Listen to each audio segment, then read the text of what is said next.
Sejam todos bem-vindos mais uma vez. Nós vamos continuar aqui o estudo do livro Mediunidade, Caminho para Ser Feliz, e vamos iniciar o capítulo 4. Capítulo 4, ele diz, entre a dúvida e a realidade. Então vamos lá. Você tem agora a certeza de que a mediunidade faz parte da sua vida. Os sinais que a caracterizam foram definitivamente confirmados por pessoas entendidas de reconhecida capacidade e que hoje o estão orientando. O primeiro passo foi dado e você agora frequenta uma instituição espírita séria, né, a fim de dar uma direção espiritualizada à sua vida e à sua faculdade mediúnica. Este é o rumo certo. Deve prosseguir com determinação, com fé e dedicação, estudando sempre e colocando-se a serviço do bem e da paz. Bem, aqui estão alguns conselhos muito importantes, né? Porque nós precisamos sempre estudar. Todos nós aqui somos aprendizes. Ninguém é mestre aqui. Todos somos aprendizes.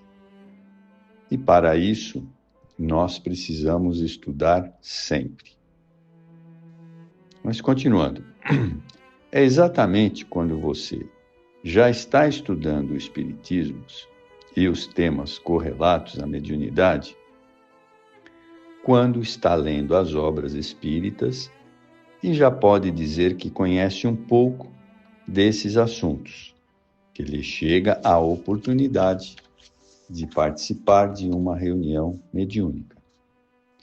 Você fica satisfeito e emocionado e começa então uma vida nova.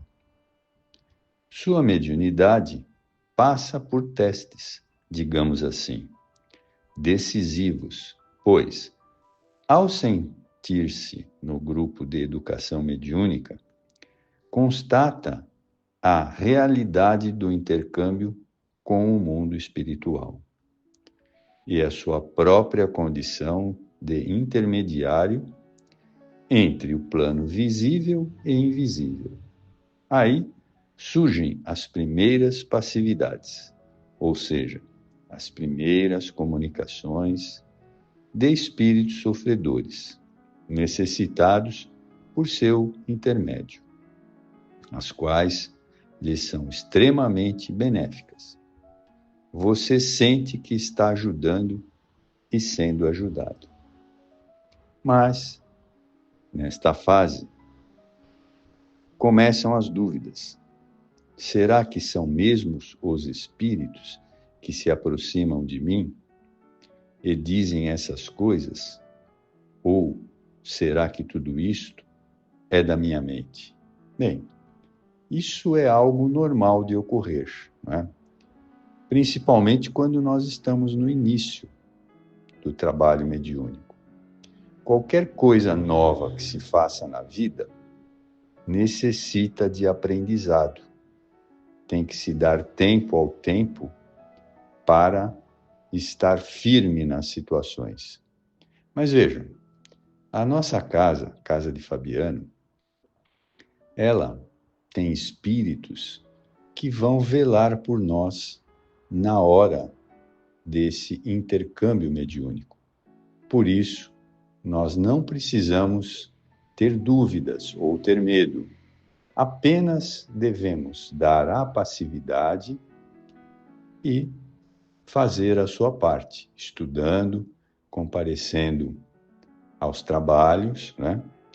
Mas essas dúvidas são normais e elas vão passar com o tempo, porque tudo na vida que nós iniciamos, nós precisamos de um período para nos adaptarmos. Agora, se você tem alguma dúvida muito difícil, que você não está entendendo alguma coisa, eu aconselho a ir novamente na orientação. Os orientadores certamente conseguirão sanar as suas dúvidas. Mas eu quero colocar que isto, no início, é absolutamente normal. Todos nós passamos por essas situações. Basta continuar acreditando que os espíritos da casa estão ao seu lado te auxiliando. Bem, mas continuando. Será que essas ideias são dos espíritos ou estou imaginando tudo isso?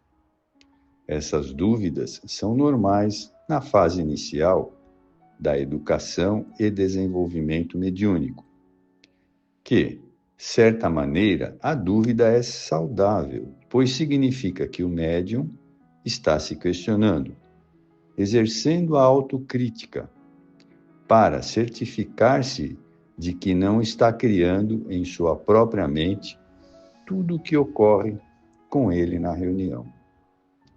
Neste sentido, o médium deve analisar o seu desempenho, fazer sempre uma autoanálise, estabelecendo as diferenças quando tais ideias surgem, verificando o teor de que se revestem, o conteúdo emocional que apresentam e confrontá-las com os seus próprios pensamentos, antes que brotassem em sua mente. Isso significa o quê? Que quando a gente tem um pensamento que não é normal do nosso dia a dia, porque nós nos conhecemos, não é? Então, esse pensamento não é nosso, é um pensamento sugerido por algum espírito. E, no início, pode causar uma certa confusão, mas, com o tempo, a gente vai aprendendo a selecionar os pensamentos que são nossos e os pensamentos que nos são sugeridos, né? Não é difícil fazer isso. Continuando.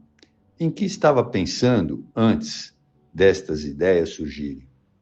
Por que fiquei triste ou com raiva, cansado ou aflito, me sentindo doente, envelhecido, né? Então, quer dizer, são situações em que os espíritos chegam muito próximo de nós e nos causam essas sensações, né? Se você ficou triste ou com raiva do nada, tem algum motivo para isso, né? Então, tem que ser analisado. Por que me vejo num hospital ou num lugar escuro e ermo? Porque sinto alguém tão próximo a mim chorando e pedindo perdão. Ou pedindo ajuda, às vezes, né?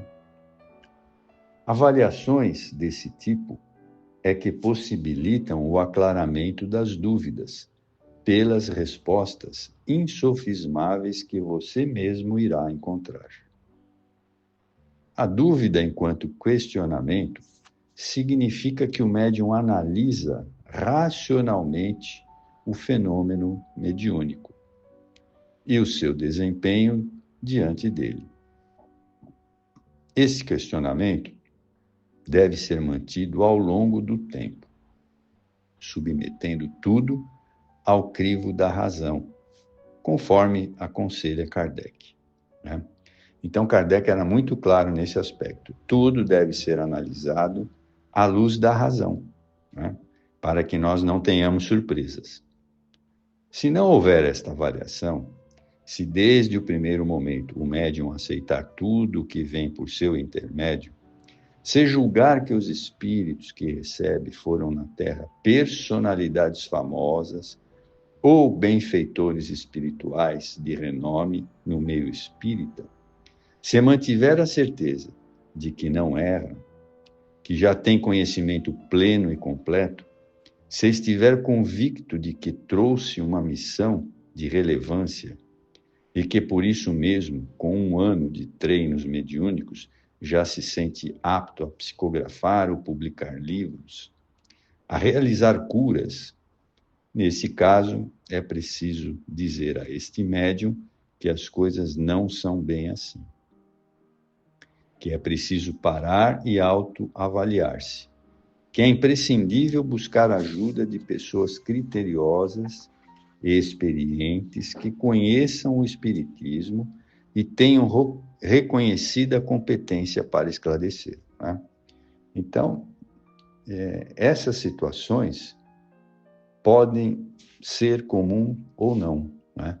Mas quando a gente vai achar que está recebendo uma entidade, né, muito superior, veja, nós ainda estamos no início.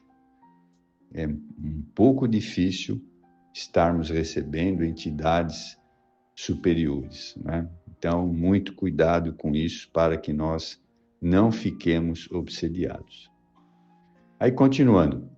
Esse médium saberá, então, que no início da mediunidade, os espíritos que vêm trabalhar com o medianeiro são os de condição mais simples. Por quê? Porque é um treinamento que a espiritualidade faz com o médium, né? Para que ele vá se ajustando, para que ele vá tendo conhecimento da mediunidade. Então, continuando aqui, olha. Esses espíritos que vêm trabalhar com o medianeiro são de condições mais simples, no início, né? Encarregados de realizar os primeiros treinos mediúnicos de psicografia ou psicofonia. Raciocinemos. Um general não vem preparar um recruta, um sábio não vem ensinar o alfabeto, um cientista não se dispõe a transmitir as primeiras noções de física ou de outra matéria. Um médico cirurgião não está no ambulatório aplicando injeções. Assim também, e com muita razão, os espíritos superiores não vêm treinar um médium principiante, a cada um na sua função, o que evidencia a ordem hierárquica que rege a vida imortal, né? Então, isso é mais ou menos lógico. Por isso que o Kardec fala, analisar as coisas à luz da razão sempre. Quanto a você, não desanime. Qualquer que seja a sua situação, prossiga. Vá em frente. Estude mais.